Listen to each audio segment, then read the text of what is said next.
자, 오늘 우리가 이 에베소서의 말씀을 통해서 어떻게 살 것인가 라고 하는 주제를 다뤄보고자 합니다. 에베소잖아요. 에베소는 로마의 식민지였습니다. 그런데 그 제국의 많은 도시 중에서도 굉장히 거대한, 인구도 면적도 거대한 그러한 도시였습니다. 그리고 무역이 성행했고 또 신전 수입이 어마어마해서 엄청난 부를 축적을 했던 그러한 도시, 바로 에베소입니다. 거대하고 부요가 가득한 그러한 도시에 필연적으로 따르는 방탕함이 역시 그곳에 함께하고 있었습니다. 게다가 아데미 여신을 음란하게 섬기는 제의가 사람들을 쾌락으로 이끌어가고 있었습니다. 이런 분위기 속에서 많은 에베소의 사람들은 부어라 마셔라 하면서 주색 잡기에 그렇게 휘둘려 살아갔고, 그리고 또한 자신들의 그 어둠의 삶을 즐기면서 하루하루를 낭비하는 것이 그들의 삶의 모습이었습니다. 자, 그런데 그 가운데 소수의 그리스도인들이 생기지 않았습니까?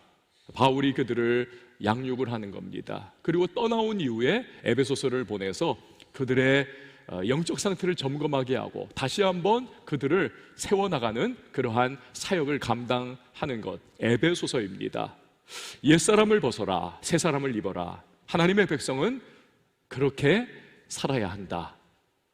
왜냐하면 그들에게는 참된 지혜가 있기 때문이다. 다시 말하면 하나님을 아는 거룩한 지혜가 있으니 이제는 빛의 자녀들처럼 행해야 한다라고 강조를 하고 있는 거예요. 이게 4장과 5장 앞부분까지의 그러한 요약된 내용입니다. 자, 그러면 지혜로운 삶, 하나님의 백성에 합당한 삶은 과연 어떠한 삶일까? 그것을 오늘 우리가 시작을 하는데요. 자, 먼저 15절과 16절 말씀 우리 같이 한번 읽어보도록 하겠습니다. 시작.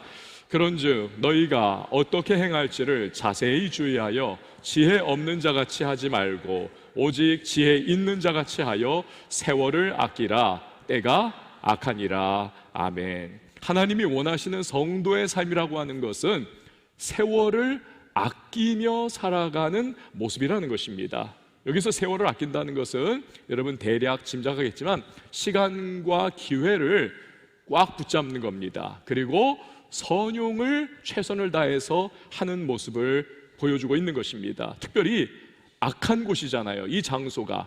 그리고 시대가 굉장히 음란방탕하기 때문에 더더욱 정신을 바짝 차리고 시간을 흘려보내지 말고 아끼면서 선용을 할 것을 강조를 하고 있는 것입니다. 제가 지금 이제 57세 이제 돼가고 있거든요. 며칠 후면 이미 됐네. 57세가 됐는데 지금까지 살아오면서 정말 저도 깜짝깜짝 놀랄 때가 있습니다. 혼자 살았던 때보다 아내하고 함께 결혼생활 한 것이 벌써 더 많아졌습니다. 그리고 어렸을 때는 그렇게 시간이 하루가 늦게 갔어요. 아무리 밖에서 뛰놀고 뭐 하여튼 딱지치기, 구슬치기, 이 신림동을 구슬을 막 이만큼 뭉터기에 담아가지고 원정을 다니면서 막 그렇게 놀면서 하루 종일 보냈어도 너무너무 시간이 많이 있는 것 같았습니다. 시간이 너무너무 속도감이 느렸어요. 그러나 나이가 1살, 2살 더 먹고 지금에 이르르니까 그냥 눈 떴다 하면 눈 다시 감는 시간이 되고 한 해가 딱 시작했다. 그래서 그 한 해의 스케줄을 이렇게 생각을 해보면 이미 한 해가 끝난 것과 같은 느낌이에요. 2023년도 시작할 때 뭐 태신자라든지 2번 있잖아요. 그리고 또 사랑의 뭐 김장 나눔 뭐 이런 것들이라든지 교회 부흥회가 있고 매주의 예배가 있고 또 제 아이들의 2명의 결혼식이 올해 있었지 않습니까? 그걸 생각하니까 야, 올해도 굉장히 빨리 가겠다. 아니나 다를까 초스피드로 휙 가버리는 그런 느낌이었습니다. 그리고 그 휙이라고 하는 그러한 뭐 의성어인가요? 이러한 딱 느낌, 이것이 딱 다가오니까 휙이라고 하는 소리와 함께 10년 세월이 흘러가는 것을 체감을 합니다. 휙 한 번이면 10년이 지나가는 거예요. 생각해 봅니다. 휙 2번이면 우리 교회에 지금 다니시는 많은 기성세대들 중에서 많은 분들이 이 자리에 없겠구나 생각을 해보곤 합니다. 너무 시간이 빨라요. 여러분, 돈은 있다가도 없을 수 있습니다. 또 없다가도 생길 수도 있습니다. 건강도 있다가 무너질 수 있지만, 그러나 또 건강 무너졌다가 다시 있을 수도 있습니다. 우리를 구성하고 있는 인생의 많은 요소들이요, 있다가도 없어지고 없다가도 있어지는 그러한 성질을 보고는 합니다. 그런데 유독 하나님이 우리에게 주신 시간이라고 하는 인생의 구성 요소는요, 여러분, 한번 사라져버리면 더 이상 우리에게 회복이 안 됩니다. 다가오지를 않습니다. 그냥 과거로 묻혀버리고 마는 것이죠.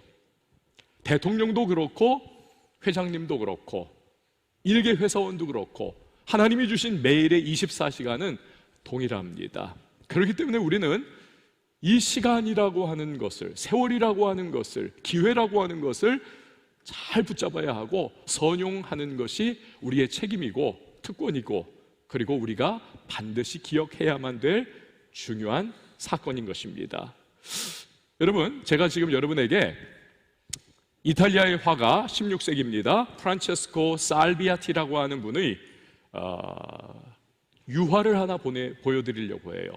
지금 여러분 보시는 겁니다. 작품 이름이 카이로스입니다. 카이로스는 헬라어로, 그리스어로 시간이라고 하는 의미를 가지고 있습니다. 시간, 특별히 어떠한 의미를 가지고 있는 시간을 말하고 있는 거예요. 신적인 시간, 그런 시간인데, 이 카이로스는 기회의 신, 시간의 신입니다. 그런데 이상하게 생겼지 않습니까? 여러분 자세히 보시면은 앞 이마 쪽은 머리가 수북합니다. 그러나 뒤통수 쪽은 완전히 민대머리에 이상한 모양을 하고 있는 카이로스라고 하는 신의 모습이 저 그림에 담겨 있습니다. 이 살비아타라고 하는 사람이 시간과 기회라고 하는 것을 생각을 하면서 그 특징을 이렇게 표현을 한 겁니다. 한번 내게 다가왔을 때 제대로 잡지 못하면 떠나간 이후에는 아무리 잡으려고 해도 미끈미끈하다, 도저히 잡을 수 없는, 이미 과거에 묻혀버리는 상황이 된다는 것입니다. 그게 시간과 기회라는 것입니다. 여러분, 2023년도에 오늘 마지막 날, 마지막 주일 예배, 여기서 한번 생각을 한번 해보세요. 여러분의 1년은 어떠한 한 해였습니까? 지난 한 해 동안 여러분 어떻게 지내오셨어요? 특별히 여러분에게 하나님께서 주신 시간과 기회를 한번 생각을 해보시기를 바랍니다. 잘 사용을 했나요? 사랑하면서 그 시간을 선용을 하셨습니까? 부지런히 일하고 최선 다하면서 여러분 기회들을 선용을 하셨나요?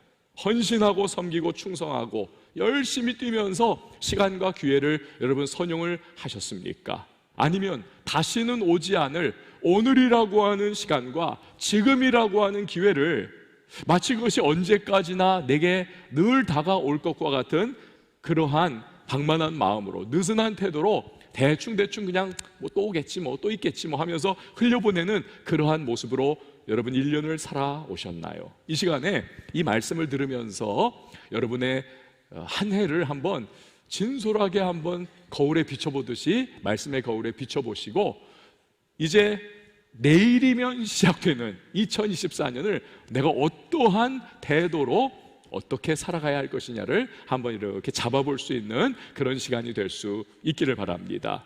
우리 성경을 보면요, 성경은 분명합니다. 우리에게 시간과 기회라고 하는 요소를 정말 잘 사용해야 한다, 부지런히 사용해야 한다, 절대로 방만하게 흘려보내서는 안 된다는 것을 성경은 우리에게 강조를 하고 있습니다. 예를 들어서 로마서 12장 11절 말씀을 한번 보시기를 바라요. 같이 한번 읽어봅니다. 시작. 부지런하여 게으르지 말고 열심을 품고 주를 섬기라. 아멘. 부지런하여 게으르지 말아라. 열심을 품고 주를 섬겨라.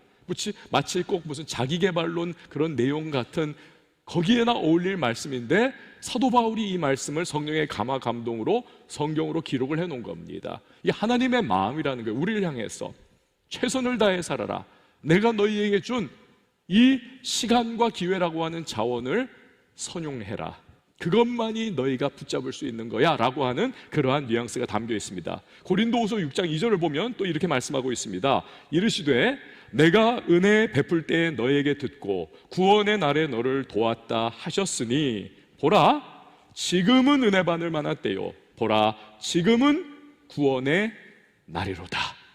Here and now, 지금 여기 내게 다가온 시간과 기회를 이것을 흘려보내지 말라는 거예요. 잘 선용하라는 것입니다. 심지어 여러분, 우리가 쉼과 휴가를 갖지 않습니까? 휴식의 기간을 갖잖아요. 그런데 예수님께서 제자들이 너무 탈진할 정도로 지쳐가지고 지금 휴식이 필요하고 휴가가 필요한 그 시점에 하신 말씀을 한번 여러분 보시기를 바랍니다. 마가복음 6장 말씀인데 우리 같이 한번 읽어봅니다. 시작. 이르시되 너희는 따로 한적한 곳에 가서 잠깐 쉬어라.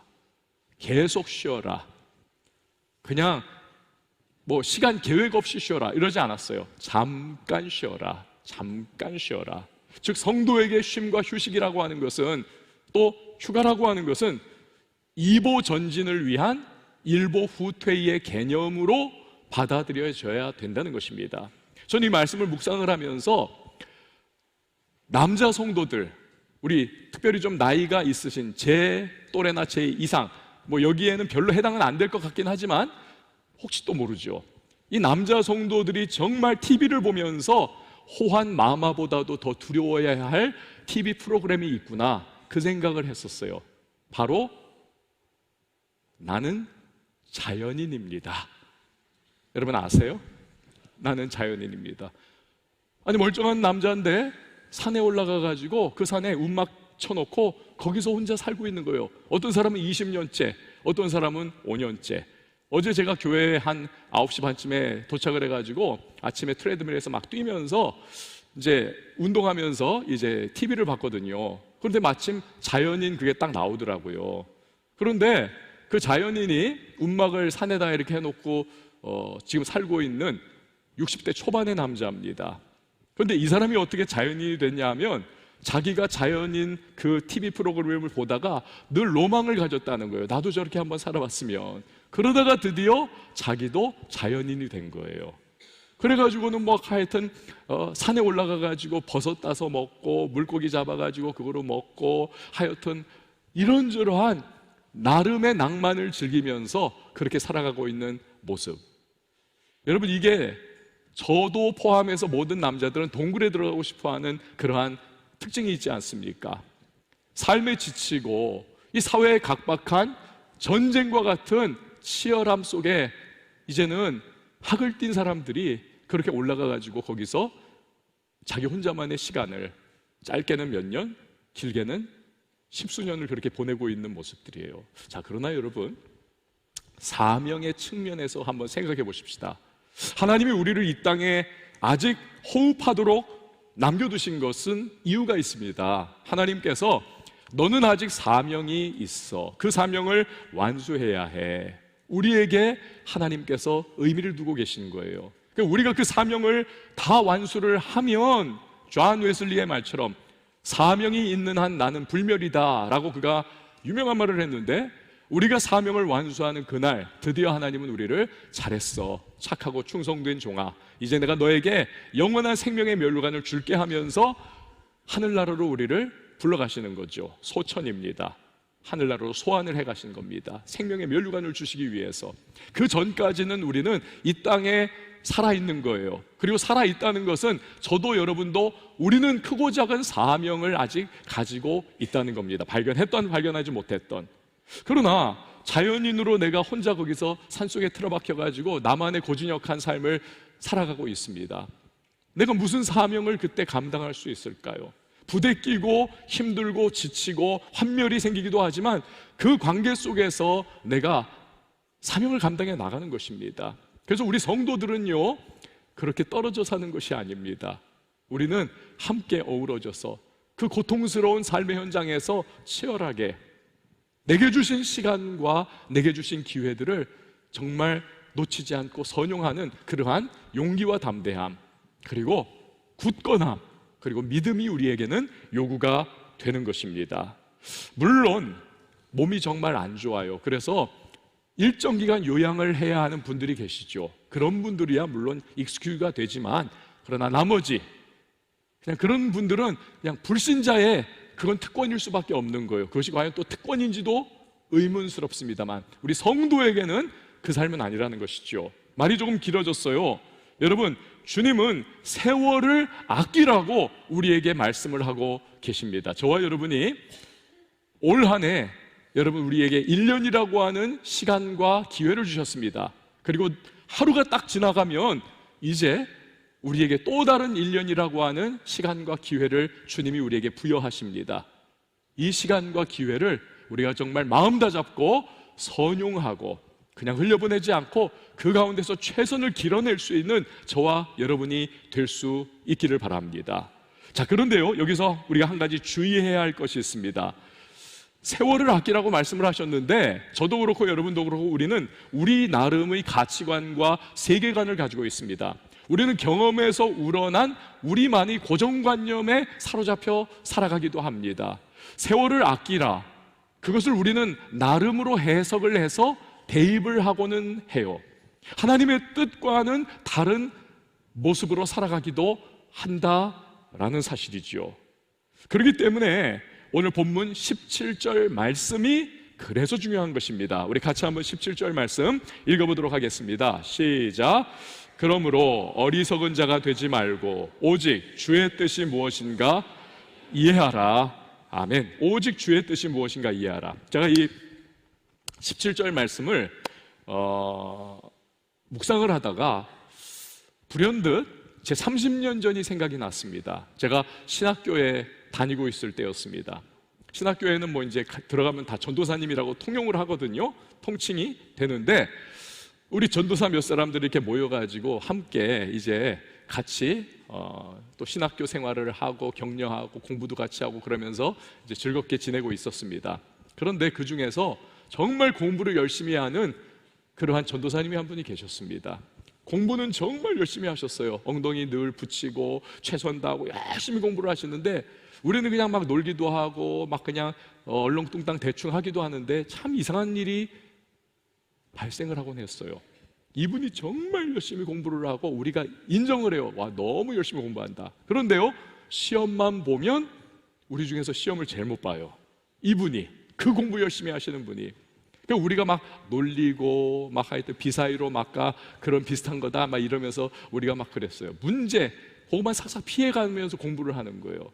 그러니까 제가 너무 좀 안타깝기도 하고 또 신기하기도 하고 어떻게 저렇게 열심히 하는데 저렇게 시험을 못 볼까.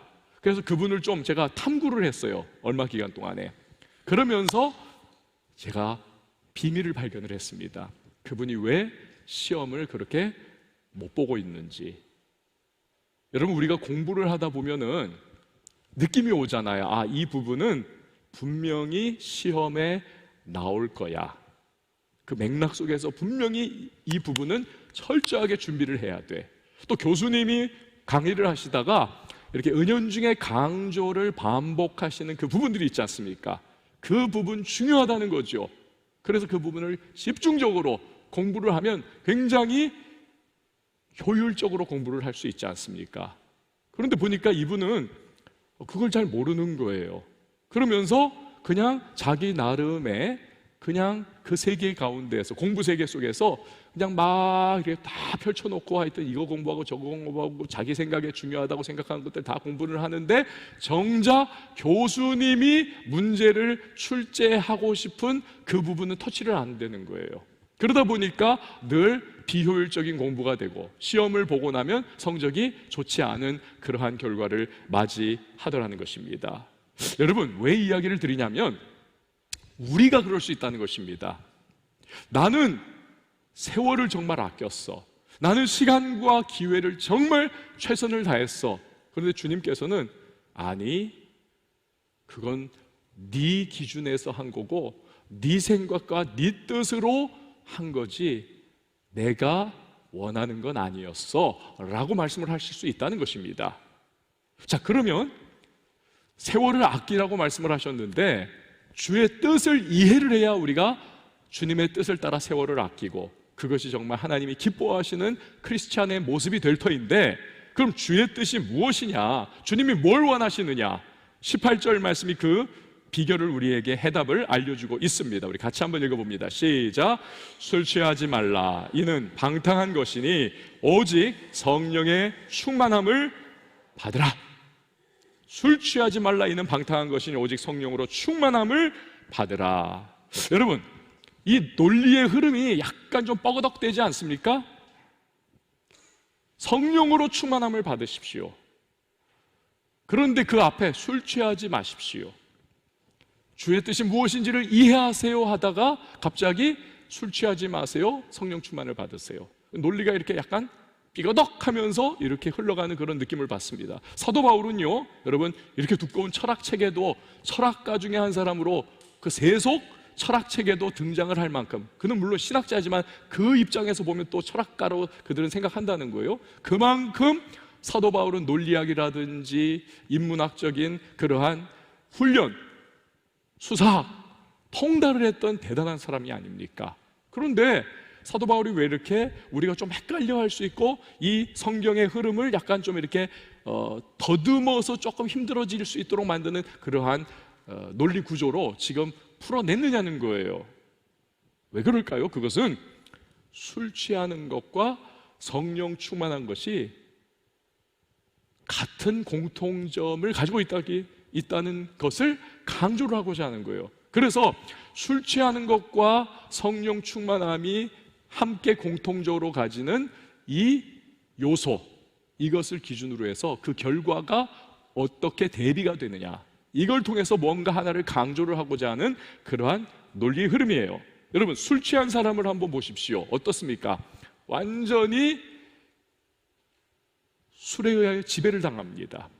술과 성령의 충만함, 이것이 가져오는 공통적 요소는 지배력입니다.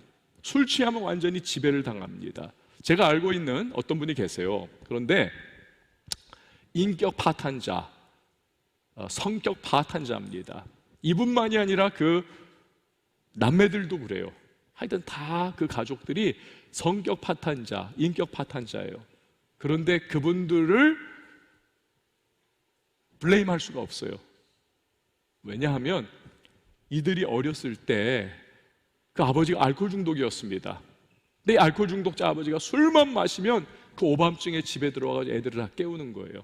그 애들이 막 오돌도돌 떨면서 막 일어나 있으면 뺨을 잡고 아들이건 딸이건 뺨들을 다 쫙쫙 때리는 겁니다. 여러분, 상상이 가세요.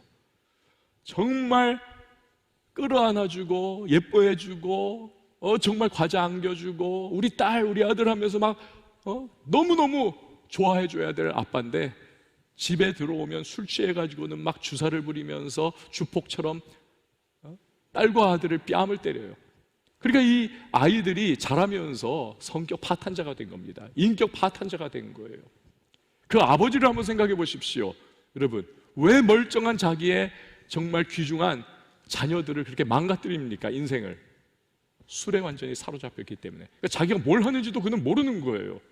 그러니까 이 술이라고 하는 것이 사람을 그렇게 괴물을 만들어 버리더라는 것입니다. 그래서 여러분, 술꾼들이 그런 말 하잖아요. 내가 처음에는 술을 마셨는데 나중에 보니까 술이 나를 마시더라. 그런 말을 하지 않습니까? 이처럼 술이 사람을 지배하면 인사불성이 됩니다. 그래서 정말 사회 지도층 인사들이 막 술 마시고 길거리에서 음란행위하고 또 택시기사 두들겨 패가지고 낙마해버리는 일들도 생기고, 우리가 여러분 그러면 얘들을 비일비재하게 보지 않습니까? 그러나 반면에 그 공통적인 지배력이라고 하는 측면에서 여러분 성령 충만을 한번 생각을 해보십시오. 성령께서 충만해지면 우리 안에 성령께서 우리를 지배하십니다.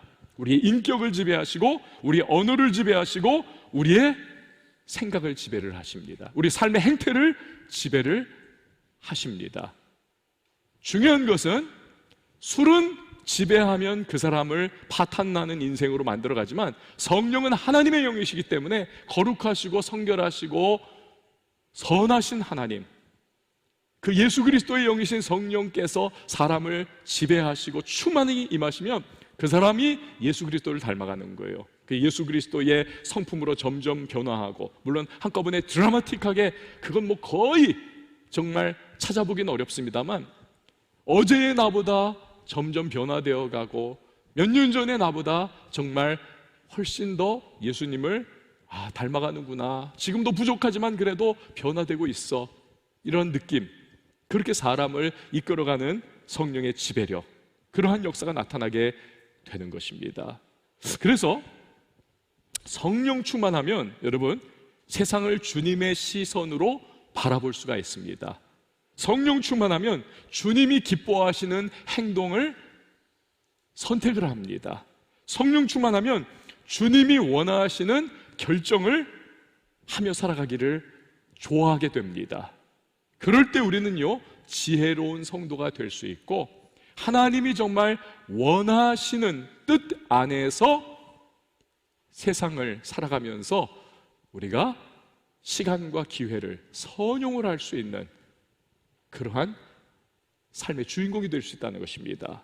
여러분, 예수님이 그것을 보여주지 않으셨던가요? 우리 예수님께서 겟세마네 동산에서 얼마나 몸부림치셨습니까? 땀방울이 핏방울이 되도록 치열한 영적 싸움을 하셨잖아요. 바로 앞에 있는 십자가로 가는 사명을 감당하셔야 되는데 이것이 얼마나 모진 고통입니까? 창세전부터 함께 교제하시고 하나로 그렇게 서로 사랑 나누시면서 함께 하셨던 삼위일체 하나님, 즉 성부 하나님과의 단절이 십자가에서 이루어지지 않습니까? 인류의 모든 더러운 죄악을 그 한 몸에 짊어지셔야 되기 때문에 십자가에 못 박히고 죽는 그 순간 예수 그리스도께서는 하나님과의 단절이 이루어지고 하나님으로부터의 저주를 받고 하나님으로부터의 심판과 형벌의 대상이 될 수 있잖아요. 당연히 그렇게 되는 거죠. 그러니 얼마나 마음이 고통스럽고 괴롭습니까? 우리 예수님께서 심지어는 아버지, 이 잔을 내게서 좀 옮겨주시면 안 됩니까? 그런데 예수님께서 여러분 기도하시지 않습니까? 몸부림쳐서 기도하시니까 결국 성령으로 완전히 사로잡히시고 그 성령의 충만함 가운데 예수님께서 사명을 감당하시겠노라 결단 내리시잖아요. 하나님이 기뻐하시는 그 삶으로 십자가의 길을 걸어가시지 않습니까? 내 원대로 마시고 아버지의 원대로 되기를 원합니다. 위대한 사명 완수자가 되잖아요. 여러분, 올 한 해 그래서 여러분께서 한번 좀 이렇게 돌아보세요. 내가 정말 올 한 해 부지런히 열심히 살아왔는데 열매가 있었는가? 혹시 내가 여러 가지 유혹과 시험에 휘둘리면서 넘어지고 정말 상처투성이의 모습으로 지금 내가 이곳에 있지 않은가? 정말 뒤돌아보니까 후회될 일들이 내 삶에 그냥 켜켜이 쌓여있는 그러한 한 해를 내가 살아오지는 않았던가? 상처 주고 상처받으면서 정말 혐오하고 용서해주지 못하고 미워하면서 갈등하는 그러한 삶을 내가 한 해 동안 살아오는 그런 모습은 아니었는가? 여러분 한번 생각해 보세요. 만약에 그렇다면 하루 딱 지나면 2024년이잖아요. 하나님께서 새로운 시간과 기회를 주시는 겁니다. 이 새로운 한 해에 여러분 간절히 기도하면서 제가 여러분에게 도전을 좀 드려요. 여러분, 우리 청년들 정말 성령 충만할 수 있기를 축원을 드립니다. 여러분 정말 성령 충만해야만 합니다. 교회에 피상적으로 다니고 찬양하고 그냥 말씀 듣고 내가 그냥 공동체 생활하고, 아니요, 그것으로서는 세상에서 승리할 수가 없어요. 우리가 정말 하나님의 성령으로 정말 뜨거워지고 성령으로 충만하고 성령에 사로잡힐 때에 여러분 세상을 이길 수 있는 것입니다. 세상의 파고는 지금 어마어마하게 높고 도전해오는 죄의 유혹은 정말 우리를 잡아삼키려고 하고, 어둠의 세력은 정말 너무나 온 세상을 더 어둡게 지금 덮어가고 있는데, 우리가 미적지근한 신앙생활을 하면서 정말 하나님의 성령으로 충만함을 경험하지 못한다면 여러분 우리는 절대로 승리할 수 없습니다. 그냥 명목상 nominal 크리스찬, 명목상의 크리스찬일 뿐 우리가 예수의 제자로 승리하고 에스겔이 골짜기에서 보았던 환상처럼 그 마른 뼈가 살아나가지고 하나님의 군대가 되어서 세상을 향해 호령하며 행군하는, 정복해 나가는, 변화시키는, 도전하며 정복해 나가는 그런 모습을 가질 수가 없어요. 여러분 정말 우리 각 부서들도 그렇고 우리 임원단도 그렇고 여러분 개개인도 그렇고 정말 다가오는 2024년도에는 여러분 정말 뜨거운 기도 가운데 성령 충만한 그 성령의 체험이 뭔가, 성령의 기름 부음이 무엇인가, 성령의 사람이라고 하는 것이 과연 어떤 것인가, 이것을 정말 경험해 볼 수 있는 그러한 은혜가 있기를 축원을 드립니다. 그럼 달라질 수가 있는 겁니다. 모든 게 달라져요. 보는 게 달라지고, 느껴지는 게 달라지고, 생각하는 게 달라지고, 말하는 게 달라지고, 하나님이 달라지게 느껴져요. 내가 지금까지 알고 있던 피상적인 하나님 아니에요. 진짜 하나님, 그 하나님, 그 하나님. 자, 그런데요, 성령 충만을 지금 받으라는 게 주의 뜻이잖아요. 그래야 우리가 그 주의 뜻 안에서 세월을 아끼며 정말 하나님 뜻 안에서 열매 맺는 삶을 살아갈 수가 있는데, 성령 충만과 아울러서 주님은 사도 바울을 통해서 에베소 교인들 또 우리들에게 또 하나의 도전을 하고 있습니다. 주님이 원하시는 또 하나의 뜻이 있어요. 19절에서 20절 말씀 우리 같이 한번 읽어봅니다. 시작. 시와 찬송과 신령한 노래들로 서로 화답하며 너희의 마음으로 주께 노래하며 찬송하며 범사의 우리 주 예수 그리스도의 이름으로 항상 아버지 하나님께 감사하며. 여기 보면은요 19절에는 찬송하라, 그렇죠? 요약하면 20절에는 감사하라잖아요, 그렇죠? 이 두 가지인데 사실 하나입니다. 뭉뚱그릴 수가 있어요. 감사하라는 겁니다. 그 감사 안에는 하나님을 향한 찬양이 다 포함이 되어 있지 않습니까? 감사하라는 거예요. 그러니까 성령 충만과 함께 우리를 향한 하나님의 뜻이 뭐냐? 감사하는 삶을 살라는 것입니다. 감사하는 삶, 감사하는 삶. 장 도미니크 보비라고 하는 사람은 세계적인 잡지인 엘르의 편집장이었습니다. 이 사람이 또 인물이 너무 좋았어요. 그래서 프랑스 사교계에 아주 그냥 총아와 같은 그런 사람이었습니다. 그런데 43살 때 이 사람이 뇌졸중을 경험을 합니다. 전신마비에 빠져버립니다. 온몸이 꼼짝도 못하는 상황. 단 하나만 움직일 수 있어요. 왼쪽 눈꺼풀, 왼쪽 눈꺼풀만 이렇게 움직일 수 있어요. 이렇게 찡그릴 수가 있어요. 근데 이 사람은 의지가 대단한 사람이더라고요. 장 도미니크 보비라고 하는 사람이 자기의 간병인하고 어떻게 해가지고 정한 겁니다. 내가 한 번 깜빡하면 뭐 A, 두 번 깜빡하면 B, 세 번 하면 C, 뭐 이런 식으로 해가지고 그 알파벳하고 자기 눈꺼풀 깜빡이는 과거를 매출을 한 거예요. 그때부터 이제 문장을 기록하게 하고 책을 쓰게 하는 겁니다. 처음에는 그 한 문장 쓰는데 눈 깜빡깜빡 해가지고 그 한 문장 쓰는데 하룻밤이 꼬박 걸렸다는 거예요. 근데 점점 시간이 갈수록 알아보는 간병인도 캐치가 빨라지고 이분도 조금씩 속도가 나더라는 거예요. 그래서 15개월 동안 20만 번 이상 눈을 깜빡여가지고 책을 하나 씁니다. 그것이 굉장히 베스트셀러가 됐잖아요. 잠수종과 나비라고 하는. 여러분 잠수종, 다이빙벨. 잠수종은 그 외 영화 같은 데서 그 쇠로 만든 사람 모양을 한 그 심해에 들어갈 수 있도록 만든 잠수복 아닙니까? 그 막 심해에서도 견뎌낼 수 있는. 그런데 이 잠수종 속에 들어가면 사실 꼼짝을 못 하잖아요. 그 모양 그대로. 그러니까 자기의 삶이 그렇다는 거예요. 지금 꼼짝을 못 하는. 그런데 자기의 마음만큼은 온 세상을 훨훨 날아다니는 나비처럼 그렇게 되고 싶다는 염원인 거지요. 잠수종과 나비. 근데 이 사람이요, 그 글이 이렇게 써놓은 부분이 있습니다. 한번 들어보세요. 서문 부분인데, 고이다 못해서 흘러내리는 침을 삼킬 수 있다면 세상에서 가장 행복한 사람일 것이다. 여러분 오늘 지금 말씀 듣는 와중에도 여러분 수없이 꼴딱꼴딱 하면서 침도 삼키고 그러셨잖아요.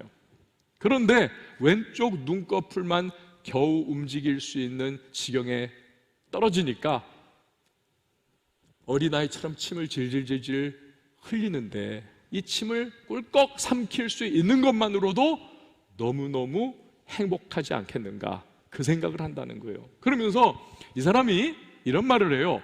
건강의 축복을 생각하지도 못한 채 아침마다 그냥 깨어날 때 툴툴거리면서 불평하고 원망했던 것이 너무너무 죄스럽다는 겁니다.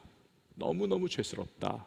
내가 감사는 못하고 원망 불평만 했다는 거예요.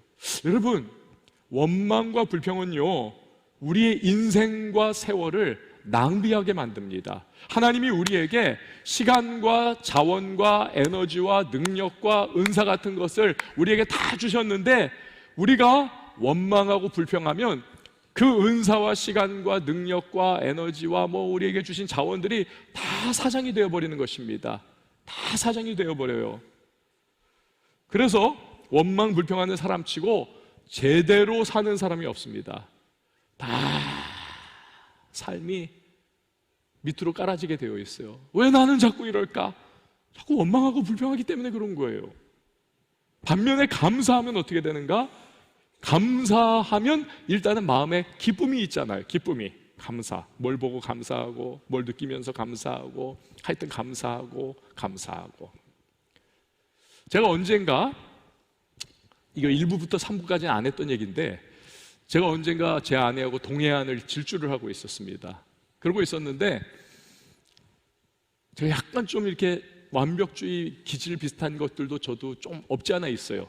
이렇게 그 경치가 동해안이 좋은데 옥계 쪽이었을 거예요. 굉장히 좋잖아요. 그런데 거기에 그 어촌 마을이 근사했었는데 몇몇 집들이 지붕이 주황색이었어요.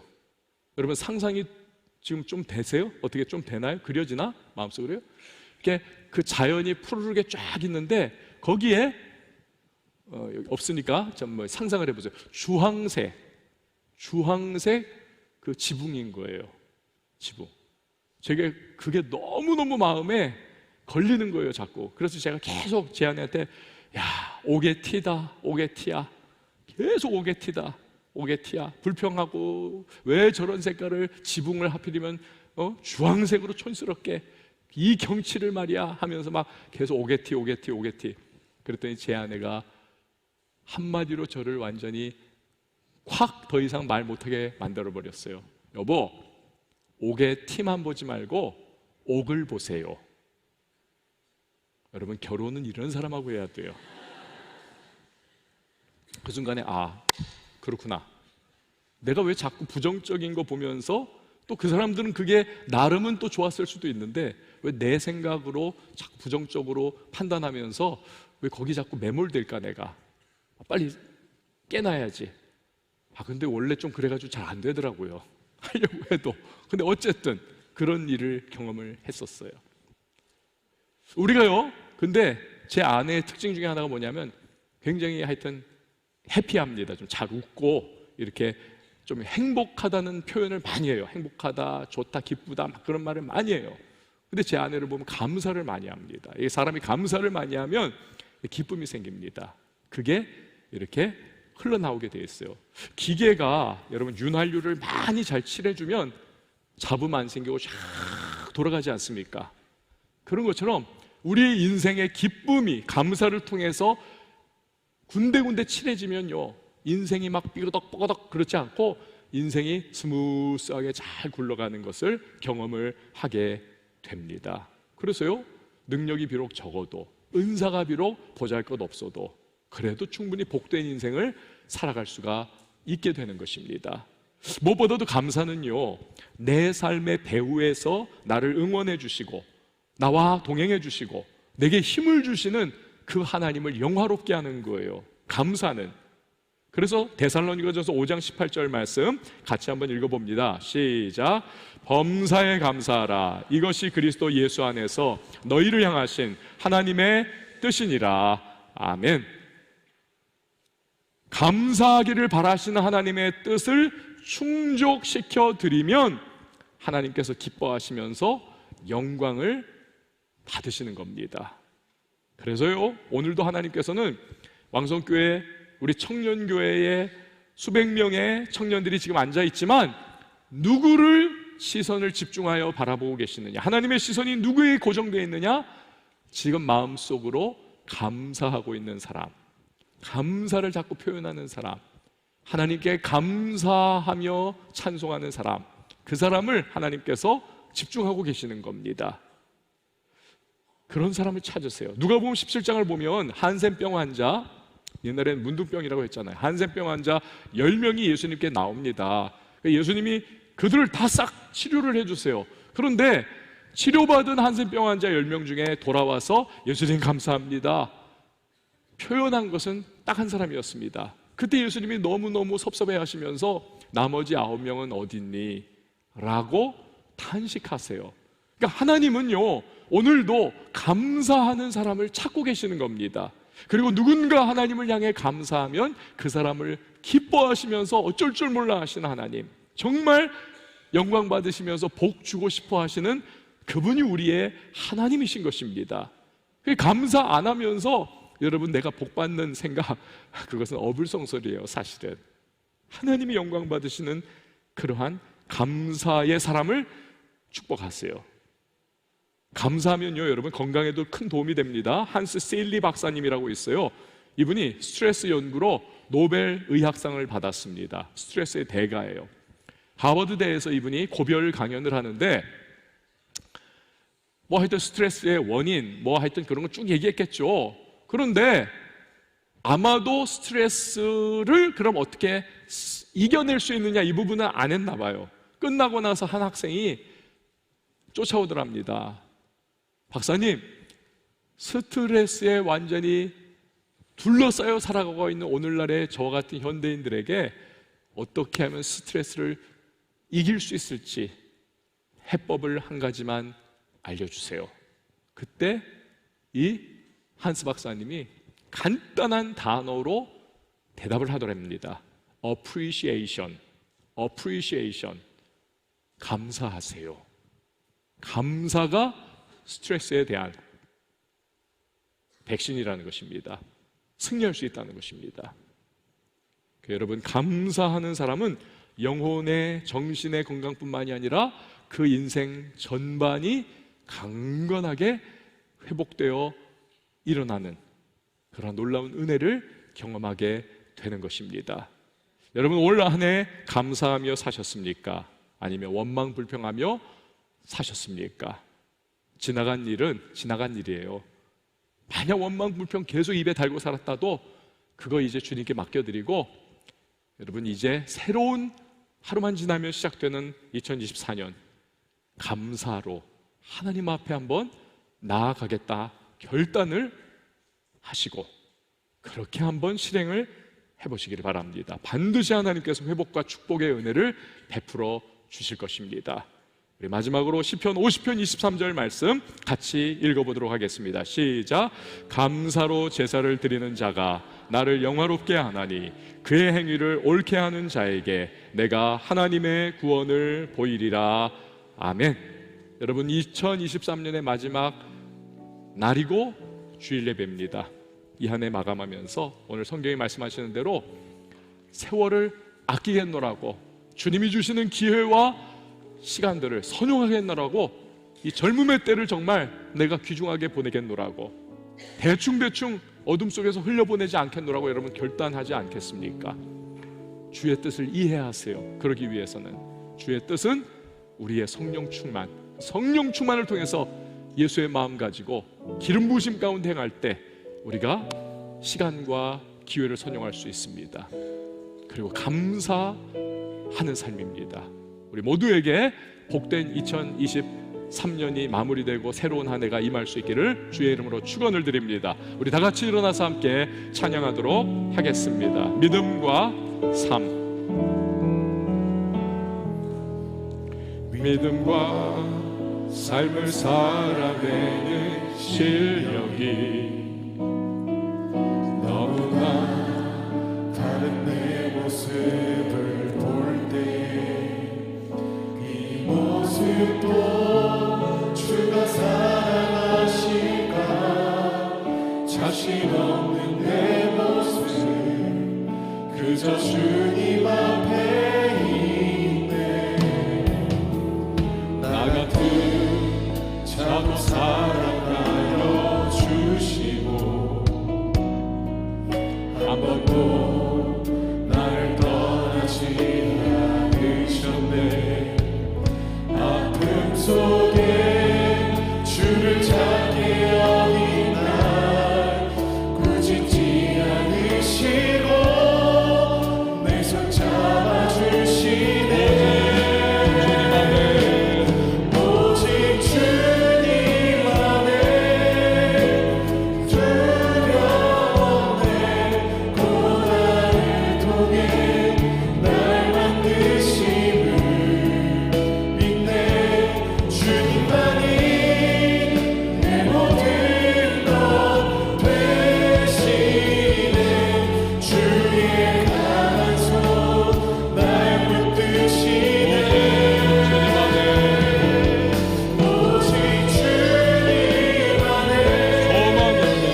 같이 기도할 때에 우리 주의 뜻은 우리가 정말 성령 충만한 겁니다. 이 부분 놓고 우리 집중적으로 한번 기도하십시다. 주여, 세상이 도전해오고 마귀가 유혹의 손길을 참 거대하게 뻗치고 여러 가지 문제와 어려움과 시련 속에서 나 정말 정신 못 차릴 정도로 휘청거리는 순간들이 많은데 하나님의 성령으로 사로잡히게 하시고 내가 세속적이고 세상적인 모습으로 살아가는 이 정말 마음은 원치 않지만 계속 그렇게 약하여 넘어지고 쓰러지면서 끌려가는 것과 같은 이 모습, 주님 이제는 탈피하여서 주께서 원하시는 모습으로 좀 우뚝 설 수 있도록 도와달라고. 지난 한 해 동안 비록 부족하고 연약하고 쓰러지고 넘어졌어도 새로운 한 해 그 기름 부으심 충만하여서 성령의 사람으로 한번 전진해 나갈 수 있도록 주님 도와주시고 역사해달라고 이 시간 우리 다같이 주님의 이름 한번 외치고 기도합니다. 주여, 하나님 아버지, 은혜를 베풀어주시옵소서. 아버지 하나님, 성령의 사랑을 주시기 감사합니다. 기름 부어주시옵소서. 하나님의 기름 성령의 나라를 주시옵소서. 하나님의 이곳에 같이 없으시오며 성령의 이름을 감사하시고 하나님의 영광을 함께하시고 하나님의 마음과 주시옵소서. 하나님의 불만을 주시옵소서. 하나님의 뜨거운 불만을 떠주시옵소서. 하나님의 마음에 뜨겁게 임하여 주시옵소서. 내 영광 욕심과 세상적인 정욕만에 하나님의 여러 가지 가운데 빠져들어간 삶을 이루어집니다. 하나님 탈피해 나갈 수 있는 사람을 주시옵소서. 성령을 우리가 사랑하시고 주의 모든 것들을 불탄하게 하시고 물건의 선정을 성령을 같이 가되어 성령의 그 소멸하게 되는 성령께서 주의 기도보다 하는 마음을 하나님의 신도들 하나님의 선생님을 하나님의 마음을 주님께서 하나님의 돌파해 나갈 수 있도록 하나님의 진행을 주님의 역사에 가능한 줄 믿습니다. 하나님 아버지 이들을 쫓아다녀 주시옵소서. 하나님의 영혼들이 주님의 뜻대로 성령께서 주시옵소서. 그리하여 하나님 것으로 앞으로 나가는 주님의 뜻대로 2024년도 새로운 한 해가 하나님의 성령을 가지고 전진시간 나갈 수 있는 도와주시고 저하나로 갑니다. 감사드립니다. 성령의 공동체가 되게 하시옵소서. 뜨거운 성령을 가지시옵소서. 지난주에 성령을 하옵소서. 그 사람도 아버지와 하시고 하나님의 성령을 사단을 주님께서 하나님의 시간을 받아들여 모든 삶을 위하여 그리스도를 살아서 기뻐하여 주님의 감사하며 신앙의 중심이 아니라 우리가 삶의 문제 속에서 승리하는 수 예수님으로 기뻐하시는 것을 살아갈 수 있는 그리스도가 되게 하시고 여러분, 우리에게 또 주님 뜻하시는 바 감사하는 겁니다. 불평과 원망이 내게 자꾸만 사슬처럼 계속 그렇게 얽매여져 있습니까? 이거 끊어져야만 해요. 이거 끊어지지 않으면 우리 인생이 변화가 되지를 않습니다.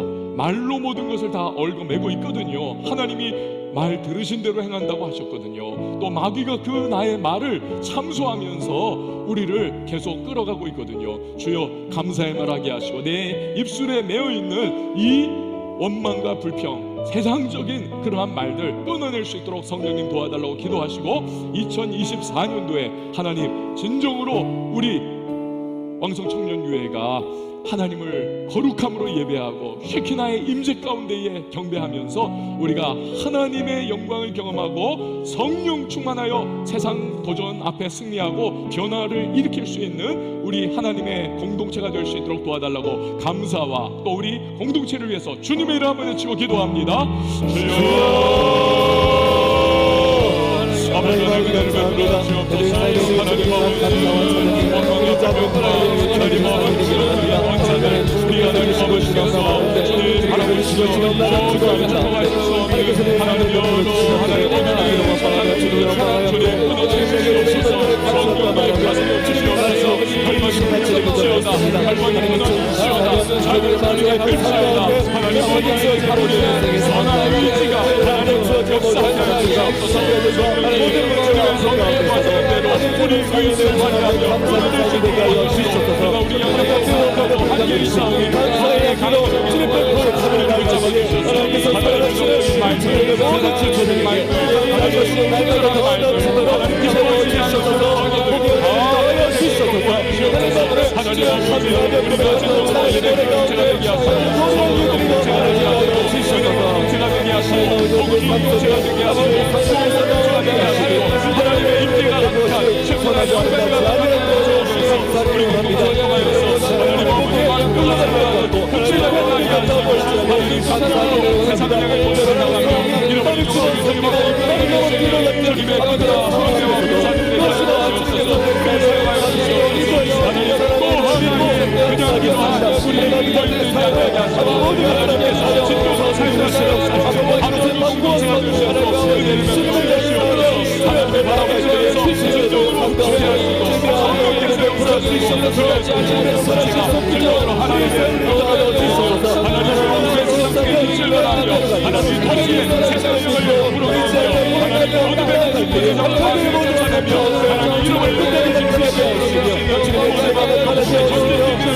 하나님의 이름을 끝내는 마지막으로 기도할 때에 여러분의 부서를 위하여 기도하시기를 바랍니다. 아울러서 여러분 가정을 위해서도 기도하세요. 100% 예수 믿는 가정 될 수 있도록 은혜를 베풀어 달라고 기도하시기를 바랍니다. 그리고 또 2024년 여러분 마음속에 가지고 있는 여러 가지 생각들이 있을 거예요. 하나님 은혜를 베풀어 달라고, 하늘을 주님 인도하시고 책임져 주시고 역사하시고 이끌어 달라고 우리 각 부서들을 위해서, 그리고 이 하늘을 위해서 마지막으로 주님의 이름 외치고 기도합니다. 주여, 하나님 아버지 감사합니다. 각 부서마다 하나님 감사합니다.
주님의 놀라운